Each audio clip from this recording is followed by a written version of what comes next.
दोस्तों, आज की वीडियो में 4 खबरें हैं और चारों में पंगा अलग है। कहीं बीजेपी और कांग्रेस की लड़ाई में एक नया प्रस्ताव आ गया है, तो कहीं पाकिस्तान में बैठे एक शख्स तक इंडियन कोर्ट का समन्स पहुंच चुका है। लेकिन मामला सिर्फ पड़ोस तक सीमित नहीं है। अमेरिका और कनाडा, जो आमतौर पर एक ही खेमे में दिखाई देते हैं, अब खुद एक दूसरे के खिलाफ ऐसे कदम उठा रहे हैं कि मामला सीधी तनातनी की तरफ जाता दिख रहा है। और इसी बीच जयशंकर ने चाइना को लेकर एक ऐसी बात कही है जिससे इंडिया की आगे की स्ट्रैटेजी का थोड़ा अंदाजा मिलता है। रिश्ते सुधारने हैं, लेकिन अपनी शर्तों और अपने हितों को किनारे रखकर नहीं। तो आज शुरुआत देश के अंदर चल रहे बीजेपी कांग्रेस वाले नए बवाल से करते हैं। उसके बाद पाकिस्तान वाले समन्स पर आएंगे, फिर अमेरिका कनाडा में आखिर हुआ क्या है, और आखिर में चाइना को लेकर जयशंकर के बयान का मतलब समझेंगे। और दोस्तों, वीडियो यूजफुल लगे तो एक लाइक जरूर कर दीजिएगा और ऐसी ही इंपॉर्टेंट अपडेट्स के लिए चैनल को सब्सक्राइब कर लीजिए। खैर, अब सबसे पहले देश की राजनीति वाली खबर लेते हैं, क्योंकि वंदे मातरम को लेकर बीजेपी और कांग्रेस एक बार फिर आमने सामने आ गई हैं। और इस बार मामला किसी नेता के एक बयान तक सीमित नहीं है। बीजेपी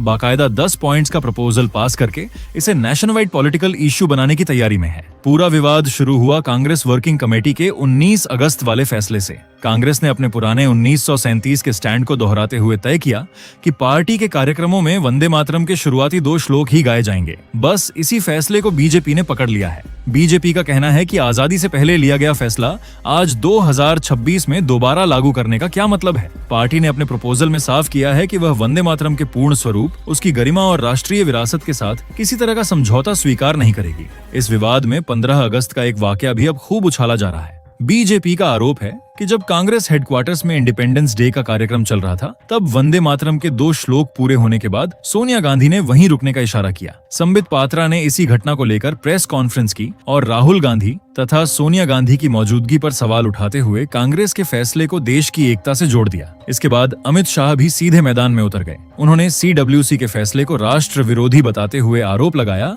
कि कांग्रेस वहीं पुरानी अपीजमेंट पॉलिटिक्स वापस लेकर आ रही है। बीजेपी अपने पक्ष में महात्मा गांधी का जिक्र भी कर रही है। उसका तर्क है कि जिस वंदे मातरम ने अंग्रेजी शासन के खिलाफ आंदोलन के दौरान लोगों को जोड़ा, उसी गीत को लेकर आज कांग्रेस खुद सीमा क्यों तय कर रही है, और मामला यहीं खत्म नहीं होगा। 2026 वंदे मातरम का 150वां वर्ष है, इसलिए बीजेपी अब देश भर में कैंपेन चलाने की तैयारी कर रही है। इसमें गीत का इतिहास, स्वतंत्रता आंदोलन में उसकी भूमिका और उसके पूरे स्वरूप को लोगों के बीच लेकर जाने की योजना है। यानी जो मामला अभी 2 श्लोक या पूरा वंदे मातरम दिखाई दे रहा है, आने वाले दिनों में बीजेपी और कांग्रेस के बीच बड़ा पॉलिटिकल मुद्दा बन सकता है। अब इसमें कांग्रेस का अपना तर्क क्या है, वो भी सामने आना जरूरी है। लेकिन आप बताइए, राजनीतिक कार्यक्रमों में वंदे मातरम पूरा गाया जाना चाहिए या शुरुआती 2 श्लोक पर्याप्त हैं? खैर, अब पाकिस्तान वाली खबर पर आइए, क्योंकि इस बार मामला सीमा पार किसी मिलिट्री एक्शन का नहीं, सीधा अदालत का है। भारत हाफिज सईद तक इंडियन कोर्ट का समन्स पहुंचाने की तैयारी कर रहा है, वो भी ऑफिशियल डिप्लोमेटिक चैनल से लाहौर तक। इसके पीछे पहलगाम टेरर अटैक की जांच है।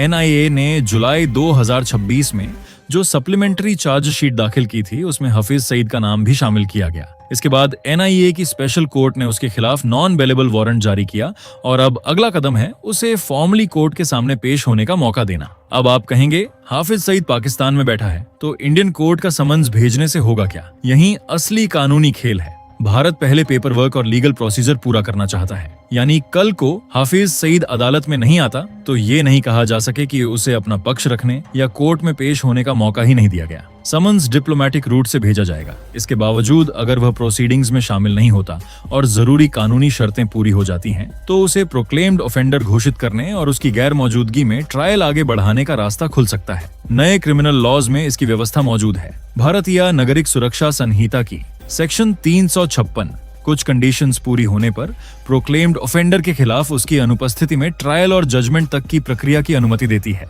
मतलब इंडिया की स्ट्रैटेजी यहाँ ये नहीं है कि समन्स भेजा और हफीज सईद कल लाहौर से फ्लाइट पकड़कर दिल्ली आ जाएगा। ऐसा मानना प्रैक्टिकल नहीं होगा। मकसद है उसके खिलाफ इंडियन जुडिशियल रिकॉर्ड को उस स्टेज तक ले जाना जहां आरोपी पाकिस्तान में बैठा रहे, फिर भी यहाँ का मामला सिर्फ इसलिए लटका ना रहे कि आदमी फिजिकली कोर्ट में मौजूद नहीं है, और इससे पाकिस्तान के सामने भी ऑकवर्ड सिचुएशन बनती है। इस्लामाबाद का अपना दावा रहा है कि हफीज सईद टेरर फाइनेंसिंग मामलों में कन्विक्शन के बाद उसकी कस्टडी में है। अब अगर इंडियन कोर्ट का ऑफिशियल समन्स डिप्लोमेटिक चैनल से पाकिस्तान पहुंचता है, तो पाकिस्तान उसे कैसे हैंडल करता है उसका भी रिकॉर्ड बनेगा। हालांकि एक चीज साफ रखनी चाहिए, इंडियन कोर्ट में प्रोक्लेम्ड ऑफेंडर होना और किसी व्यक्ति का अपने आप इंटरनेशनली प्रोक्लेम्ड ऑफेंडर बन जाना एक ही चीज नहीं है। एक्सट्रेडिशन या पाकिस्तान से उसे इंडिया लाना अलग और कहीं ज्यादा मुश्किल लीगल डिप्लोमेटिक प्रोसेस है। तो असली सवाल समझ का नहीं है। अगर इंडिया में हफीज सईद के खिलाफ ट्रायल आगे बढ़कर कन्विक्शन तक पहुंचता है, तब क्या पाकिस्तान कभी उसे भारत के हवाले करेगा?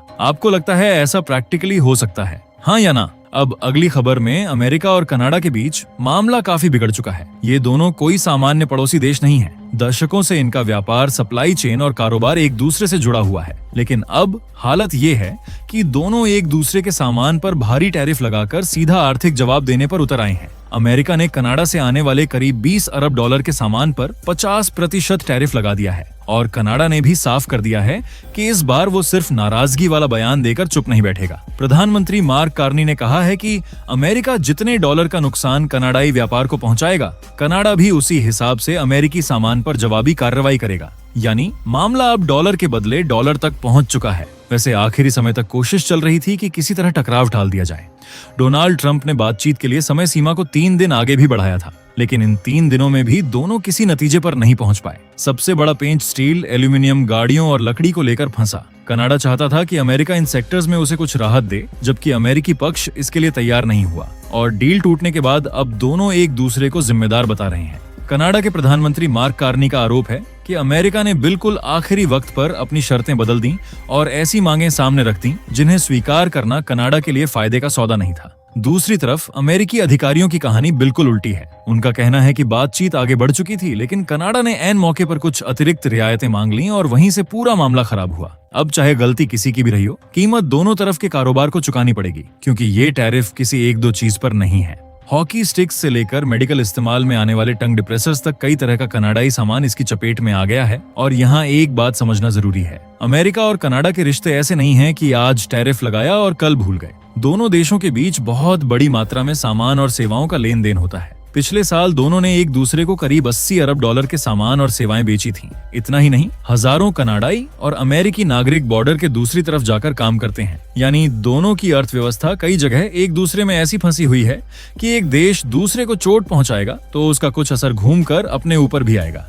लेकिन अब ये लड़ाई व्यापार से निकलकर कनाडा की घरेलू राजनीति तक पहुंच चुकी है। डोनाल्ड ट्रंप की वो बात आपको याद होगी जिसमें उन्होंने कनाडा को अमेरिका का 51वां राज्य बनाने की बात कही थी। अमेरिका में भले इसे ट्रंप के अंदाज वाली बयानबाजी समझा गया हो, लेकिन कनाडा में बहुत से लोगों ने इसे मजाक की तरह नहीं लिया। वहां पहले से नाराजगी थी और अब इस टैरिफ विवाद ने उसमें और तेल डाल दिया है। हालत यहाँ तक पहुंच गई है कि कनाडा में अमेरिकी राजदूत पीट होक्स्ट्रा को देश से निकालने की मांग वाली याचिका पर करीब 2,48,000 हस्ताक्षर होने की बात सामने आई है। आरोप लगाया जा रहा है कि इस तरह की बयानबाजी से कनाडा को अमेरिका में मिलाने जैसी बात को धीरे धीरे सामान्य बनाने की कोशिश हो रही है।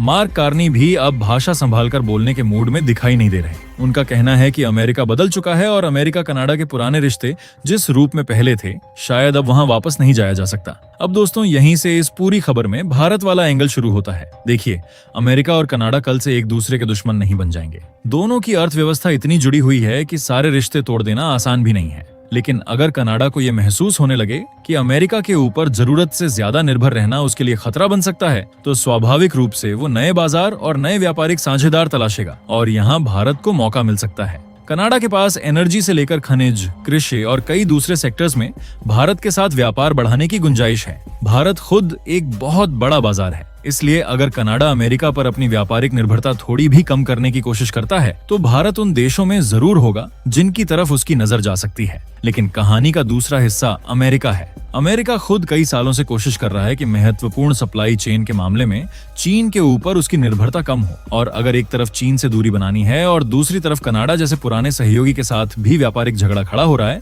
तो अमेरिका को भी दूसरे मजबूत साझेदार चाहिए होंगे। यहाँ भारत की आर्थिक और रणनीतिक अहमियत अपने आप बढ़ जाती है।